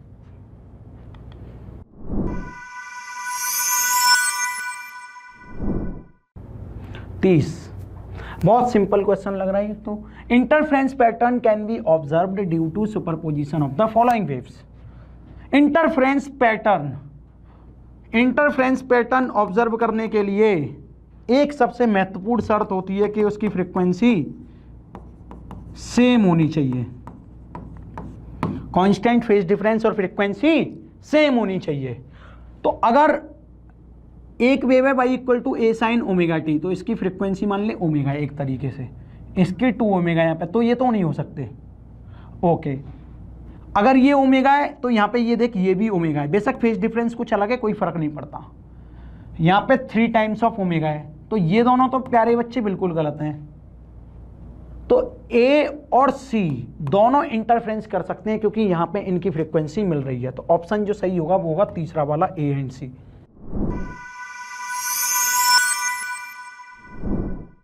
Let us see the next problem. क्या बोल रहा है बच्चों, देखा कि ध्यान से। If phi is the work function of a photosensitive material in electron volt, phi electron volt में है, and light of wavelength of numerical value lambda hc upon e meter is incident on it with energy above the threshold value at an instant, then the maximum kinetic energy of photoelectron ejected by that instant will be. We need to understand बेटा, देखना ध्यान से। हाँ, solve कैसे किया जाएगा? We need to understand कि भाई आपसे क्या पूछ रहा है। आपसे पूछ रहा है कि काइनेटिक एनर्जी क्या होगी। तो आपको पता है अगर किसी मेटालिक सरफेस पे टोटल एनर्जी ई फॉल होती है, इस मेटालिक सरफेस का वर्क फंक्शन फाई है, तो जो काइनेटिक एनर्जी होती है बेटा मैक्सिमम वो होती है E minus phi. I hope you understand this, right everyone? Right sir. Phi इन्होंने इलेक्ट्रॉन वोल्ट में लिखा है, बिल्कुल। ई जो है एनर्जी, उसको यहां से निकाला जा सकता है बेटा। देखो लैम्डा एनर्जी होता है बेटा hc डिवाइडेड बाय लैम्डा। जरा पुट करना hc by lambda. If you put the value of lambda you will get hc upon e, right? तो hc से hc का मैटर क्लोज हो जाएगा। e जो है वो किस में है बेटा? e में। तो क्या मैं लिख सकता था the value of k max is nothing but e minus phi. Phi already electron volt में है बेटा, so the value of k max will be e minus phi. कौन सा ऑप्शन होगा? Option number C. Let us move to the next problem.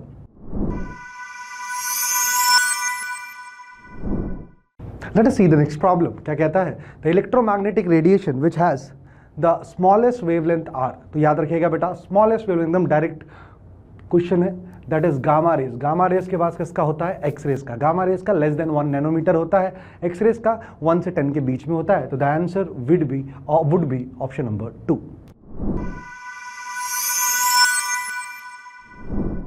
Now the next problem is the equilibrium state of thermodynamic system is described by. Equilibrium state thermodynamic system का बेटा describe होता है thermodynamic variable से। जैसे PV is equals to nRT में कौन कौन से thermodynamic variable हैं? I guess pressure, volume and temperature. That is why the option should be ACD. ACD किस में है? सिर्फ और सिर्फ ऑप्शन नंबर डी में, ACD only.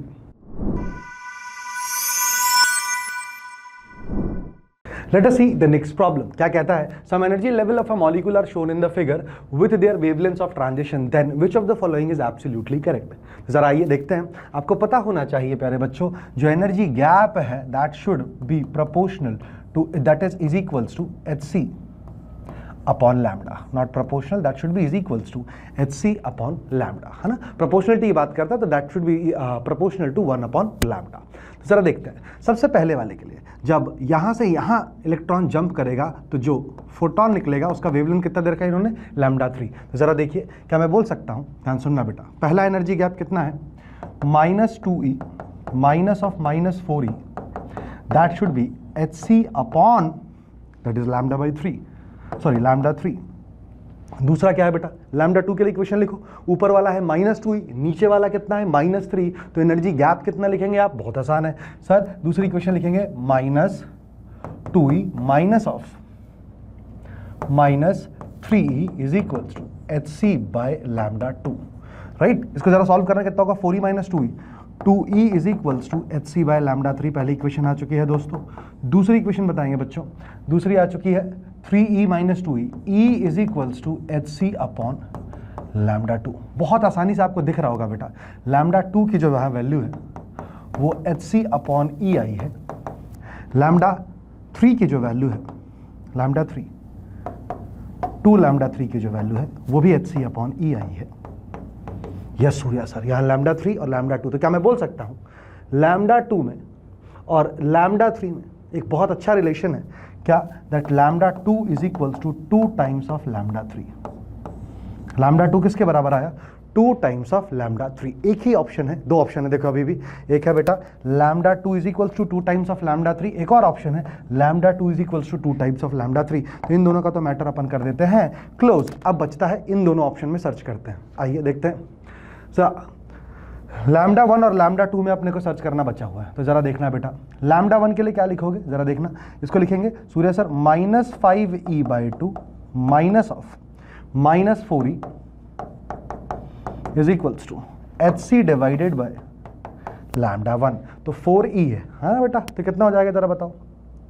4e ये हो जाएगा 80 माइनस 5e, है ना, तो ये हो जाएगा 3e/2 is equals to H C by lambda 1। Yes और no champ?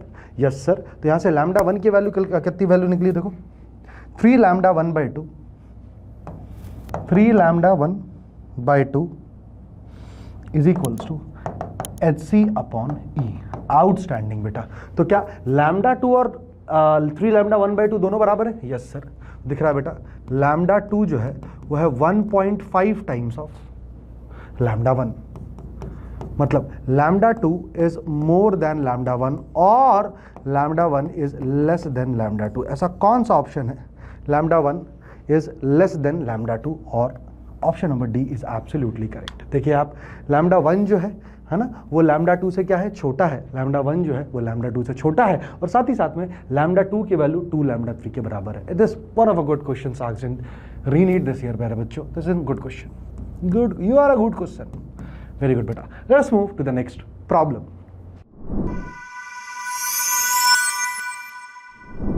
The next problem says that a box of mass 5 kg is pulled by a cord up along a frictionless plane inclined at 30 degree with the horizontal.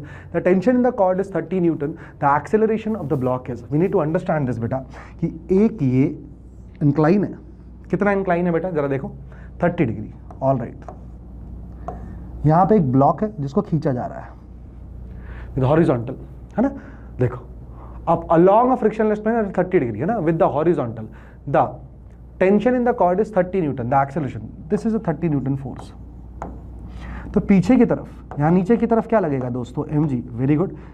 Theta के साथ incline के long क्या component होता है? mg sine theta, right. So m is 5, तो 50 sine 30 that will be nothing but 25 newton, because sine 30 की value होती है 0.5। ऑल राइट एवरीवन, तो इसका एक्सेलरेशन आपको निकालना है। तो what will be the acceleration बेटा? ऊपर लगने वाला फोर्स माइनस पीछे लगने वाला फोर्स कितना है बेटा? 25 is equals to mass times of acceleration. 5 is 5a. The value of a will be given by 1 meter per second square, and the answer is option number B.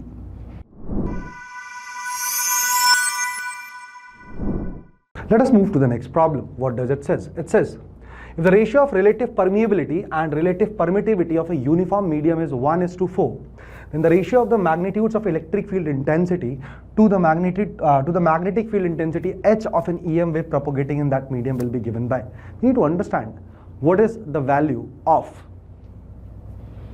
mu r upon mu ER, है ना, question में दे रखा है बेटा relative permeability upon relative permittivity epsilon r की value दे रखी है इन्होंने 1:4। Yes or no? Yes sir. The ratio of the magnitude of electric field intensity E to the magnetic field intensity, है ना, आपसे पूछा E by H, तो जरा देखते जाना बट्टो, E upon H जो होगा वो क्या होगा? Just try to solve it. E upon H is nothing but E upon H होता है बेटा B divided by mu. Mu को क्या लिख सकते थे आप? Epsilon r into mu naught times of E upon B. Very good, very good. और आपको बहुत अच्छे से पता है, for an electromagnetic wave E is equals to B times of velocity. Yes or no? Yes sir. Medium vacuum है तो BC लिख दिया, लेकिन अभी कोई मीडियम की बात कर रहा है तो मैंने BV लिख दिया. तो जरा मुझे बताओ बेटा, क्या मैं लिख सकता था E by B is equals to V, so that we could write that the value of E by H could be written as, ध्यान से देखना, E by H could be written as mu R into mu naught into V.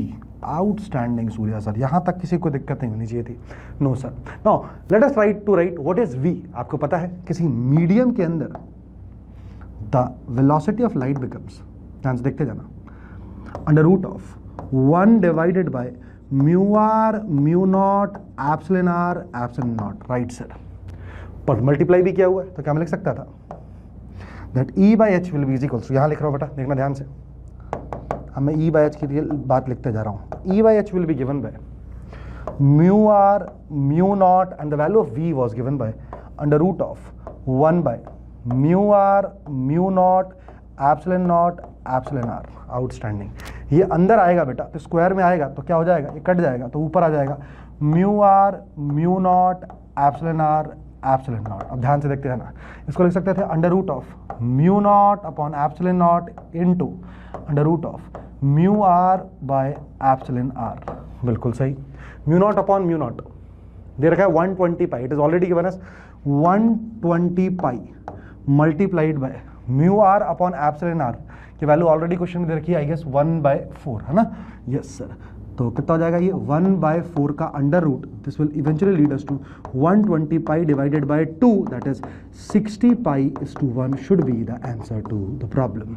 कितना उत्तर होना चाहिए था इसका, 60 pi is to 1. और ऐसा कौन सा ऑप्शन है, ऑप्शन नंबर सी.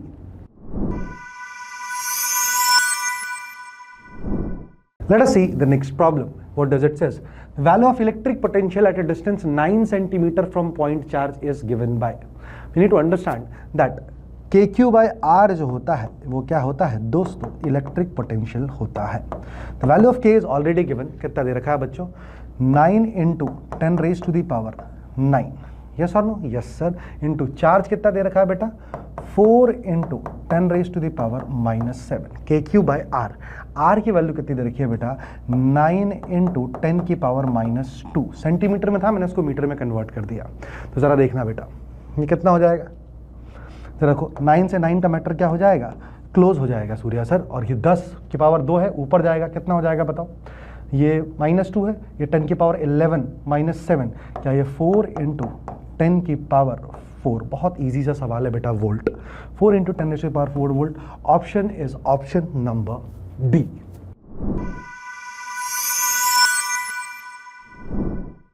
देखते हैं अगला प्रश्न आपकी स्क्रीन पर, देखते हैं क्या बोल रहा है बच्चों. The displacement of travelling wave y is given bye c sin 2 pi by lambda into at minus x, where t is the time, x is the distance and lambda is the wavelength, all in SI unit. Then the frequency of the wave is given by. We need to understand. देखिएगा ध्यान से बेटा इसका solution, कि y is equals to लिखा हुआ है c sin omega T minus के एक्स. यही होती है ट्रैवलिंग वेव की इक्वेशन. राइट सर, है ना. तो ओमेगा क्या होगा, टी का कोफिशिएंट. टी का कोफिशिएंट क्या है जरा देखिए, क्या मैं बोल सकता था 2 pi by lambda into A is the coefficient of T. Definitely Surya sir, omega को 2 पाई एफ लिखा जा सकता है, बिल्कुल. तो 2 पाई ए बाय लैम्डा, 2 पाई से 2 पाई का मैटर क्लोज, एफ की वैल्यू क्या ए बाय लैम्डा लिखी जा सकती है दोस्तों. तो फ्रीक्वेंसी की बात कर रहा था तो ऑप्शन होना चाहिए था option number D, that is frequency of this wave is given bye A by lambda.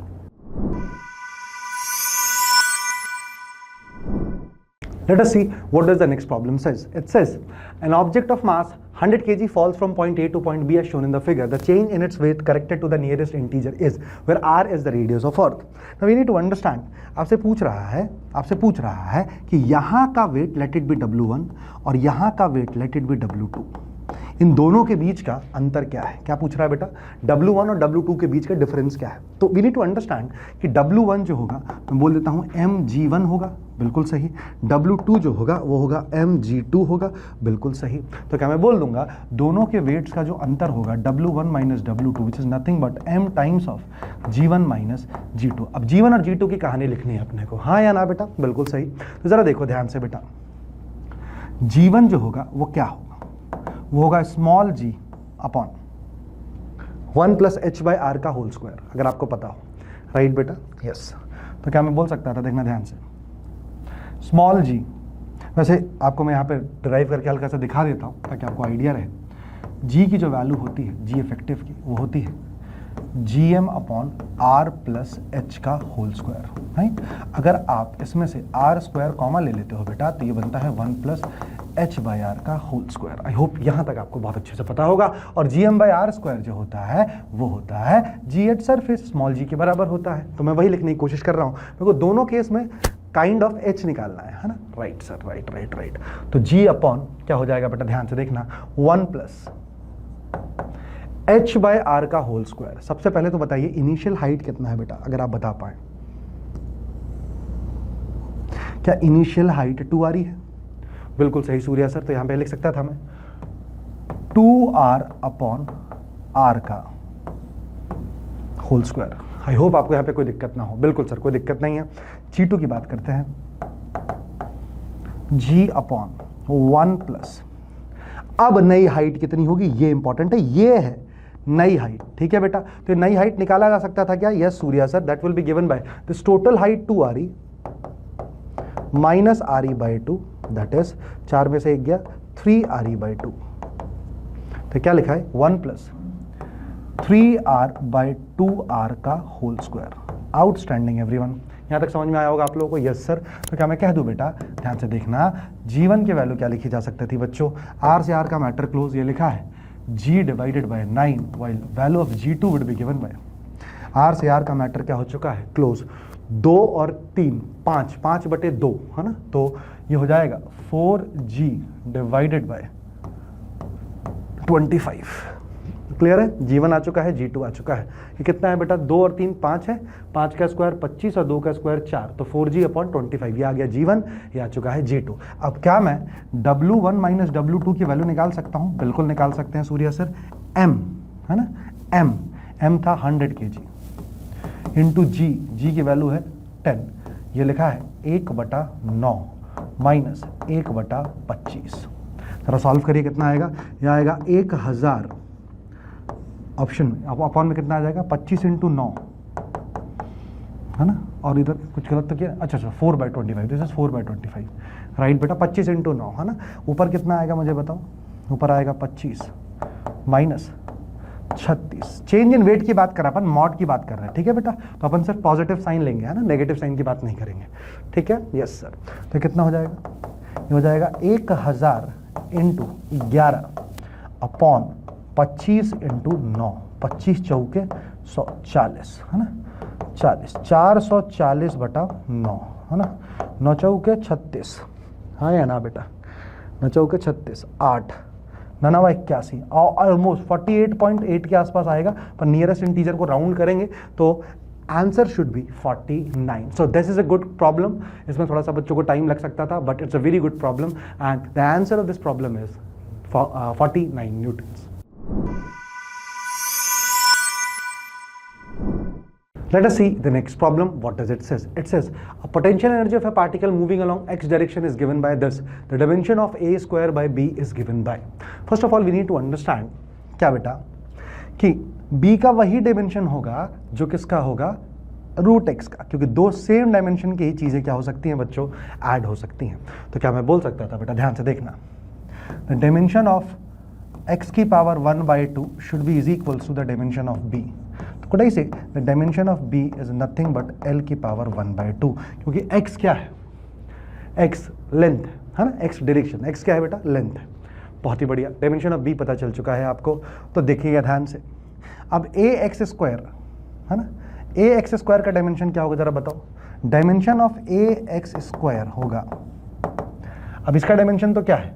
l की पावर 1/2 है ना, v है ना, v into dimension of length है ना, डायमेंशन ऑफ b लिख देता हूँ बेसिकली है ना, v into dimension of b। Correct है? करेक्ट। देख सकते हैं आप लोग बेटा, पोटेंशियल एनर्जी है पार्टिकल की v है ना। तो पोटेंशियल एनर्जी का डायमेंशन क्या लिखोगे जरा देखो, ये हो जाएगा sir a into L square is equals to v, potential energy होगा फोर्स mlt-2 है ना, into distance l, potential energy है, इंटू b की डायमेंशन कितना है, l की पावर 1/2। जरा देखो बेटा, ml स्क्वायर से l स्क्वायर का मैटर क्या हो जाएगा, क्लोज। a की डायमेंशन कितनी आई बेटा, the dimension of a is ml की पावर 1/2 t की पावर -2। पर आपसे क्या पूछा है, dimension of a square upon b पूछा हुआ है। तो a स्क्वायर अगर करेंगे आप तो क्या मिलेगा जरा देखना बेटा, m स्क्वायर है ना, a के डायमेंशन का स्क्वायर कर रहा हूं मैं, a स्क्वायर प्लस इंटू क्या मिलेगा l है ना, इंटू t की पावर -4 अपॉन b कितना है बेटा, b जरा देखेंगे ध्यान से, b का डायमेंशन है l की power 1/2।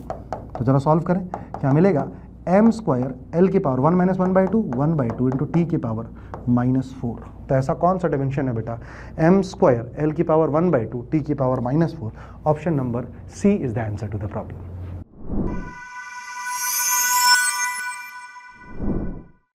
Let us see the next problem. What does it says? It says a two-dimensional motion of a particle is described by this is a parabolic, elliptical, periodic or simple harmonic motion. Choose the correct answer from the options given below. We need to understand बेटा, ध्यान से देखना। R vector क्या दे रखा है, R vector दे रखा है, मैं एक एक करके लिख रहा हूं, a cos omega t i cap plus 2a cos omega t j cap. Right बेटा, right Surya sir, right, absolutely right. तो यार आई कैप के साथ वाले को क्या लिख सकता था, एक्स कोऑर्डिनेट है ये इसका, यस सर। वाई कोऑर्डिनेट कितना है बेटा, 2a cos omega t, yes sir. दोनों को यदि डिवाइड कर दो, कॉस से कॉस, ए से ए का मैटर क्या हो जाएगा, क्लोज। यहाँ से y की वैल्यू कितनी आएगी गाइस, 2x के बराबर। ये किसकी इक्वेशन है, this is equation of a straight line, this is equation of a straight line. तो ना ही पैराबोला है ना ही इलिप्टिकल पाथ है, ए और बी ऑप्शन तो नहीं हो सकते। कॉस ओमेगा टी की बात कर रहे हैं, yes sir. Cos omega T simple harmonic को भी रिप्रेजेंट कर रहा है, और एक सिंपल हार्मोनिक मोशन यदि है, ए साइन ए कॉस ओमेगा टी क्या होता है, ए कॉस ओमेगा टी होता है equation of SHM, A sine omega T या कॉस ओमेगा टी, और एसएचएम एक पीरियोडिक मोशन तो होता ही है। तो कौन सा ऑप्शन होना चाहिए, C and D only. Option number D is the answer to the problem. छापो।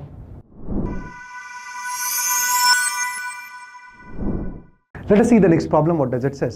It says a beam of unpolarized light of intensity I0 is passed through a Polaroid A, then through another Polaroid B oriented at 60 degree, and finally through the another Polaroid C oriented at 45 degree relative to B.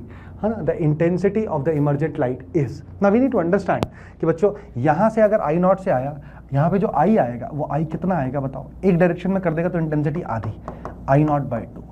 उसके बाद यहाँ कितना हो जाएगा, angle कितना है 60 degree, तो I0/2 cos square 60। उसके बाद अगला क्या हो जाएगा, I0/2 cos स्क्वायर 60 का cos square 45 component. Answer should be I0/2 into cos 60 कितना होता है बेटा, 1/2, 1/4 इंटू cos 45 कितना होता है, 1/√2, 1/2, 4 दूनी 8, दूनी 16। I0/16 should be the answer to the problem.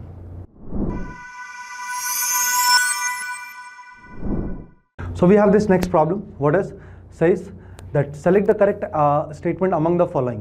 All right. Slow neutrons can cause fission in uranium-235.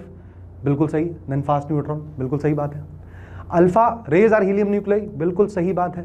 Beta rays are fast moving electrons और positrons बिल्कुल सही बात है बेटा। Beta rays किस से निकल सकते हैं, बीटा पॉजिटिव और बीटा माइनस से। अगला gamma rays are electromagnetic radiation of wavelength larger than X rays. मैंने अभी आपको इस टाइप का भी एक क्वेश्चन पीछे किया, अपन ने क्या किया था, गामा रेज के सबसे शॉर्टेस्ट वेवलेंथ होते हैं, तो ऑप्शन डी नहीं हो सकता है, option A, B and C only कुछ होना चाहिए, that is option 1 is absolutely correct. Let us see the next problem. It says, let omega 1, omega 2 and omega 3 be the angular speed of the second hand, minute hand and hour hand of smoothly running analog clock. If x1, x2, x3 are the respective angular distances in 1 minute, then the factor which remains constant is. ध्यान देखिए यहाँ पे क्या आप गलती करते हैं अपन, ध्यान से देखना, ये 1 मिनट ठीक है, सबके लिए टाइम कांस्टेंट है, दैट इज 1 मिनट, है ना। तो जरा देखो मुझे बताओ, x1 को क्या लिखोगे आप, x1 को लिखोगे sir omega 1 into T, x2 को क्या लिखोगे ओमेगा 2 इंटू टी, x3 को क्या लिखोगे ओमेगा 3 इंटू टी। क्लियर है या नहीं बेटा? सबका ओमेगा दे रखा है आपको, तो सब में टाइम कांस्टेंट है, तो क्या मैं बोल दूं x1 by omega 1 should be equal to x2 by omega 2 is equals to x3 by omega 3। तो ऐसा कौन सा ऑप्शन है बेटा? उसका उल्टा अगर कर दिया जाए, x1 by omega 1 is equals to x2 by omega 2 is equals to x3 by omega 3 1 by k, मतलब कांस्टेंट तो ये भी रहेगा अगर ये पूरा का पूरा कांस्टेंट है ना, सी है, तो ये उल्टा हो जाएगा, option A should be the answer to the problem. ऐसा इसलिए बोला क्योंकि तीनों में समय सेम है। देखिएगा ध्यान से, एंगुलर डिस्टेंसेस इन 1 मिनट, तो चाहे सेकंड हैंड हो, चाहे मिनट हैंड हो, चाहे आवर हैंड हो, तीनों के लिए क्या बोला गया है? समय सेम है।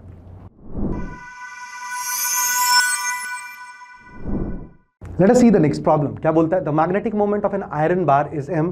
It is now bent in such a way that it forms an arc section of a circle subtending an angle 60 degree at the center. The magnetic moment of this arc section is given by. We need to understand this. ध्यान से देखना। पहले एक rod है जिसकी length l है, जिसकी pole strength मैं मान लेता हूँ small m and minus small m है।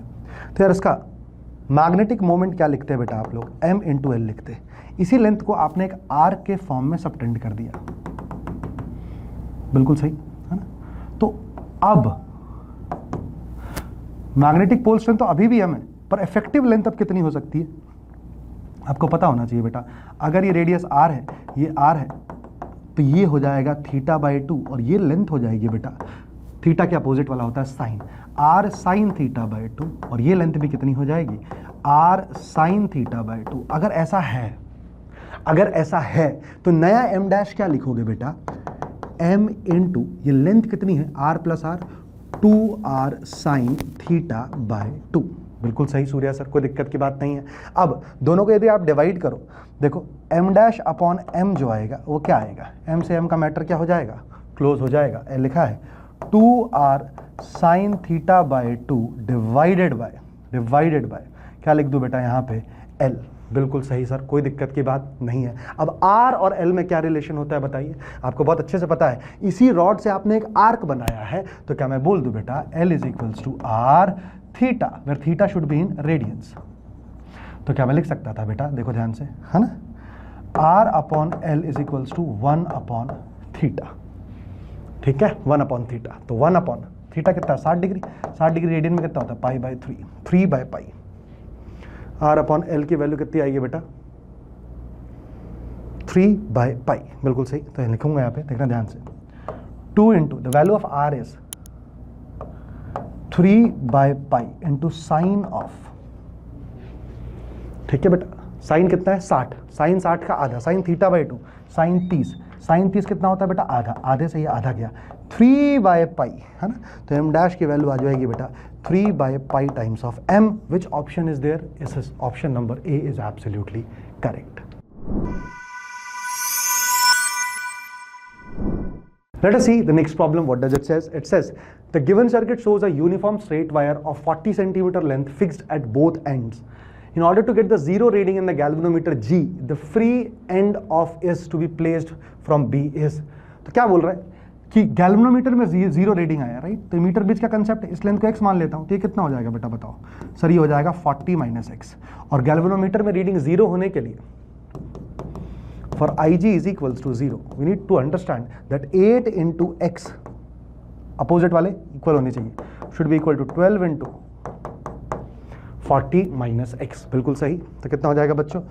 8x बराबर 12 चौक 48, 480 माइनस 12x, 20x बराबर 480। इससे इसका मैटर क्या हो चुका है? क्लोज। ये कितना हो चुका है बेटा? 2 दूनी 4, 2 चौके 8। x should be is equals to 24 centimetre. Unity understand क्या किया बेटा? देखो ध्यान से, यहाँ से x लेंथ लिया तो ये कितना हो जाएगा? 40 - x, तो 8x should be is equals to 12 into 40 - x, right? तो 8x should be is equals to, है ना, 12 चौक 48, 480 माइनस 12x इधर आएगा, तो 20x इज इक्वल्स टू 480, 0 से 0 गया, ये कितना हो जाएगा बेटा? 24। मतलब B पॉइंट से कितनी दूरी पे है? 24 सेंटीमीटर पे है।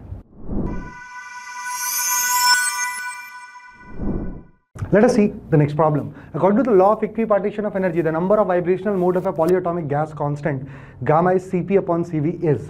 So the answer should be given by, ध्यान से देखेंगे प्यारे बच्चों, Cp की जो वैल्यू होती है वो होती है 4 plus F into R, while the value of Cv is given by F plus 3 into R. दोनों का यदि डिवाइड करें according to equipotential law of energy तो कितना हो जाएगा, Cp upon Cv turns out to be, जो कि किसके बराबर है, गामा के बराबर है, the turns out to be 4 plus F upon F plus 3। Right everyone, right sir. So this number of vibrational mode F will be represented by, ध्यान से देखना, गामा के टर्म्स में लिखना है तो कितना हो जाएगा बेटा, ये F plus 3 into gamma should be is equals to 4 plus F. Right right, तो जरा देखेंगे यहाँ पे लिख सकते थे, मैं एफ कॉमा ले लेता हूँ तो इधर से आएगा गामा, इधर से आएगा gamma minus 1 is equals to, यहाँ से हो जाएगा 4 माइनस 3 गामा। यहाँ से एफ की जो वैल्यू आएगी बेटा वो आएगी किसके बराबर, सर देखिए 4 minus 3 gamma upon gamma minus 1, 4 minus 3 gamma upon gamma minus 1, that is option number C is absolutely correct. Let us see the next problem. It says the output y for the inputs a and b of the given logic circuit is given by, बहुत आसान है बेटा, ये a है ये b है, तो ये क्या हो गया, ये कैसा काम कर रहा है, एक ही इनपुट है इसका, है ना, तो ये नॉट गेट जैसा काम कर रहा है। यहाँ पे आ जाएगा बेटा a बार, यहाँ पे क्या आ जाएगा बच्चों b बार, है ना, और ये क्या लिखा हुआ है जरा देखना ध्यान से, ये दोनों इनपुट जा रहे हैं किसमें, a बार, सबसे पहले क्या दिख रहा है आपको, and gate dot b bar का होल बार, तो अगर डिमॉर्गन लगाओगे आप तो ये होगा a बार का बार प्लस b बार का bar, that is a plus b, तो आउटपुट होना चाहिए a प्लस b, ऑप्शन होना चाहिए option number C.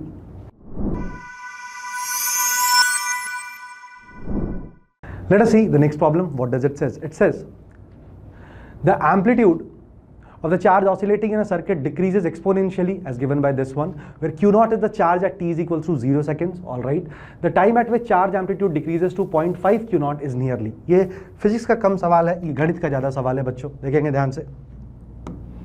It says q की वैल्यू किसके बराबर है, q naught e की power minus R T by 2l के बराबर है, ठीक है बेटा, where q naught is the charge, the time at which the amplitude decreases to 0.5 q naught, मतलब q naught बाई 2 हो जाए e की power minus R T by 2l, q naught से q naught चला जाएगा बेटा, ये कितना आ जाएगा 1 बाई 2 इक्वल टू e की power minus R T by 2l, दोनों तरफ यदि log ले लिया जाए तो कितना मिलेगा आंसर बेटा, this will be ln 1 by 2 is equals to minus R T divided by 2l, that is ln a minus ln b is equals to minus RAT divided by 2l। ln 1 कितना होता है दोस्तों, 0 होता है, minus से minus का matter क्या हो जाएगा, क्लोज हो जाएगा, टाइम की वैल्यू आ जाएगी 12 by R times of ln 2। अब जरा देखिए सारी वैल्यू लिखी होंगी बेटा, L की वैल्यू कितनी दे रखी है आपको, L की वैल्यू दे रखी है 12 हेनरी, है ना, तो मिली हेनरी सॉरी, है ना, 2 इंटू 12 इंटू 10 की घात माइनस 3 अपॉन R की वैल्यू दे रखी है 1.5 मल्टीप्लाइड बाय कितना हो जाएगा, ln 2 की वैल्यू है 0.693, तो इसका आंसर हो जाएगा 12 दूनी 24, 24 का आधा कितना होता है, देखो ऑन एन एवरेज निकाल रहा है आंसर, 24 इंटू 0.69 है ना, 24 का आधा 12 के आसपास है ना, 3/2 डेढ़ 11 के आसपास आना चाहिए बेटा, तो 11.09 मिली सेकेंड, आई गेस बिल्कुल सही है, कोई दिक्कत की बात नहीं है, option number B should be the answer to the problem.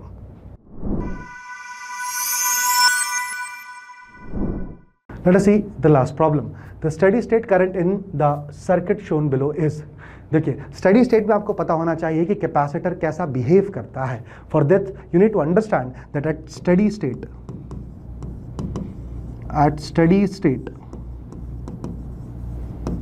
है ना, the voltage capacitor behaves like an open circuit OC, अगर ये ओपन सर्किट बिहेव करने लगेगा तो इधर कोई करंट जाएगी ही नहीं, ये टोटल रेजिस्टेंस कितना है 5, तो करंट इसमें से कितनी जाएगी 10/5, that is 2 ampere, option number C is the answer to the problem.